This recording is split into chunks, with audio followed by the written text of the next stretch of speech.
Hi, it's Friday night, and you're watching The Frenzy with Sam Ali.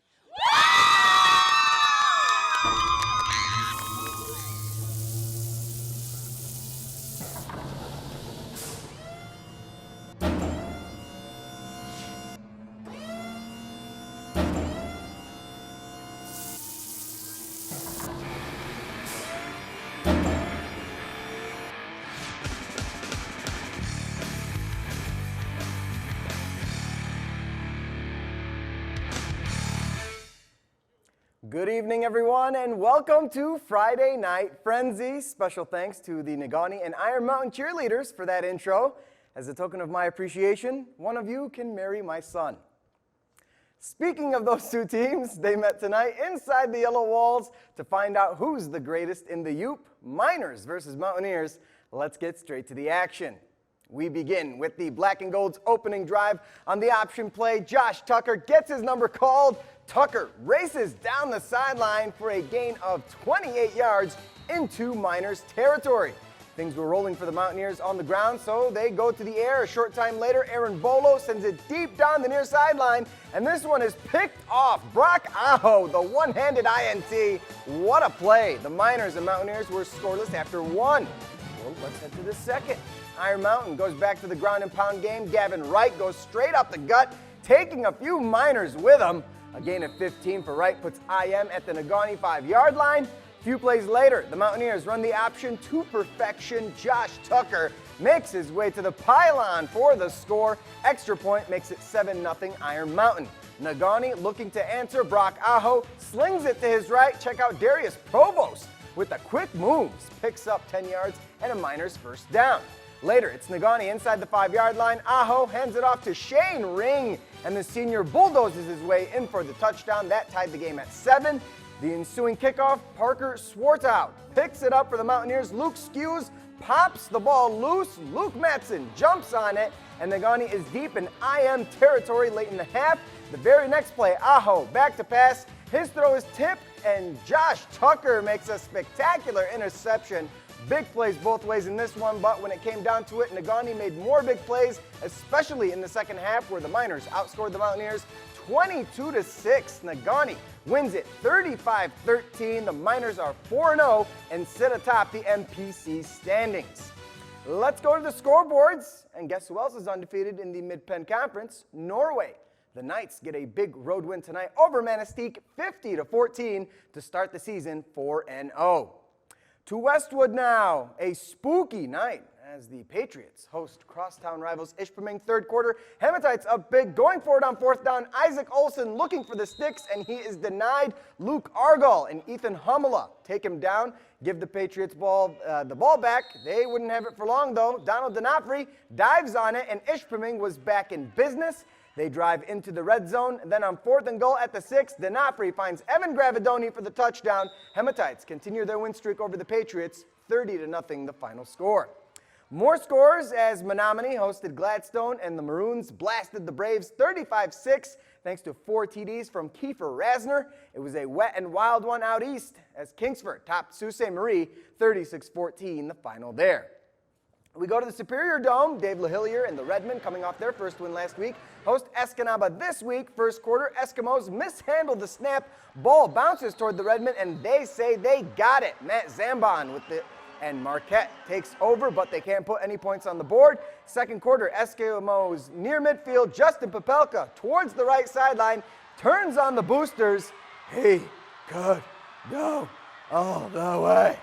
61 yards and a cloud of dust for Popelka. PAT no good. Escanaba settles for a 6-0 lead. Redmond trying to fight back. Jackson Ostrowski, Ethan March.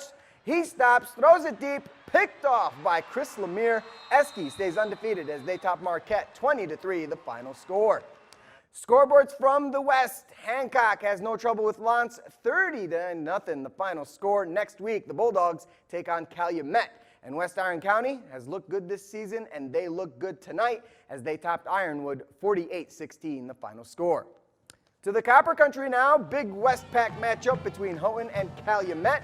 The Copper Kings start us off strong with a long run by Rory Anderson, who takes it into the end zone for the first touchdown of the game. With a 2-point conversion, the Kings lead the Gremlins 8-0. The Gremlins hit back on their next possession with Jordan Reynolds running wide into the end zone for the first Houghton touchdown. They couldn't get the 2 points, so 8-6, but with less than a minute left in the first, Rory Anderson, he's going to score again in the end zone. Calumet would come out on top in the end, 40-6, the final score. Lake Linden-Hubbell is still undefeated as they topped Gogebic 20-6. Brendan Middleton rushed for 225 yards tonight. And the Hurley Midgets come up big at home against Northland Pines, 36-18 the final there. We go to Felch now. The Nordics, they're getting hyped to face the Indians of Newberry.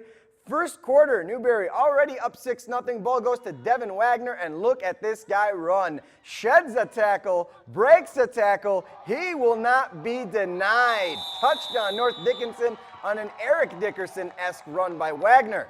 But the Indians would respond with a big play of their own. John Paramsky with the QB keeper. He's just going to blow by everybody. 67 yards to the house. Newberry gets a big win on the road tonight over the Nordics, 22-20 the final score. We have reached halftime on this edition of Friday Night Frenzy. Still to come, the 2-minute drill, as we hear from Iron Mountain head coach Robin Martela about tonight's game against Negaunee. We'll be right back.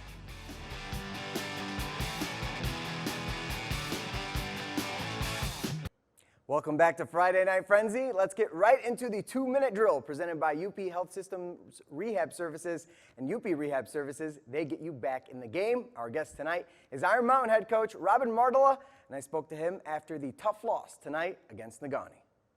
Okay, Coach. Not the result that you wanted. I guess start off just what stands out from this game from your perspective. Wow, we made too many mistakes. Give Negaunee credit for that.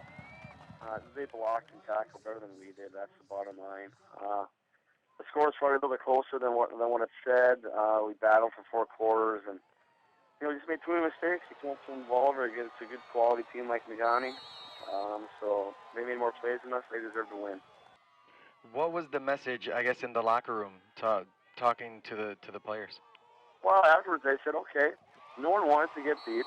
We're not going to throw anyone under the bus. We're not going to point fingers at players, coaches, whoever, because we got a lot of football left to go. And we're going to learn from it, move on, and focus on next week, because that's what we got. Yeah, you can be disappointed you got beat. It should hurt. You're going to think about it tomorrow morning when you first get out of bed. And it is what it is now. It's a learning experience. You hope you take something positive from it. We got humbled tonight. Again, give Negaunee credit. They played well. And it is what it is. We're going to learn from it and move on. That was the message of the team. Yeah, you have the win over Ishpeming and then the loss to Negaunee, so you're still in the thick of things. What's going to be one thing that you're going to want to focus towards the second half of the season? Well, we're still going to focus one game at a time, win, lose, or draw. We want to have a good week of practice, and we want to go play well up in Westwood. And that's just the bottom line. You can't focus on too much. There's not enough time and energy to do that. So we'll come back and get back to work on Sunday and hopefully have a good week of practice. And we want to play better next week.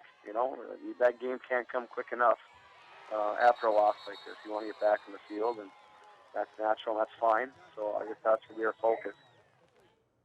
Big thanks to Coach Martela for being on with us. Let's switch gears now to our college football previews presented by Northern Michigan Bank and Trust. We love underdogs, and the Northern Michigan football team will be huge underdogs going into their game tomorrow.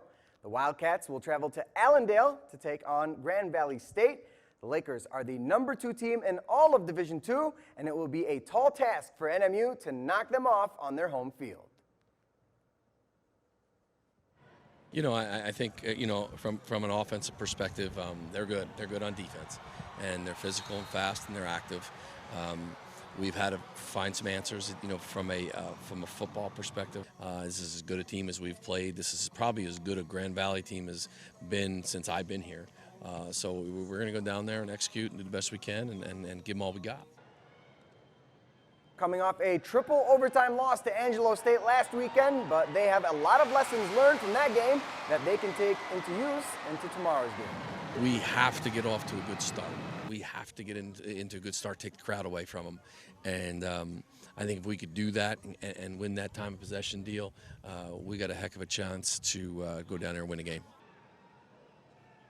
Kickoff for the game is set for 7 p.m. and you can watch the game on the Watch ESPN app.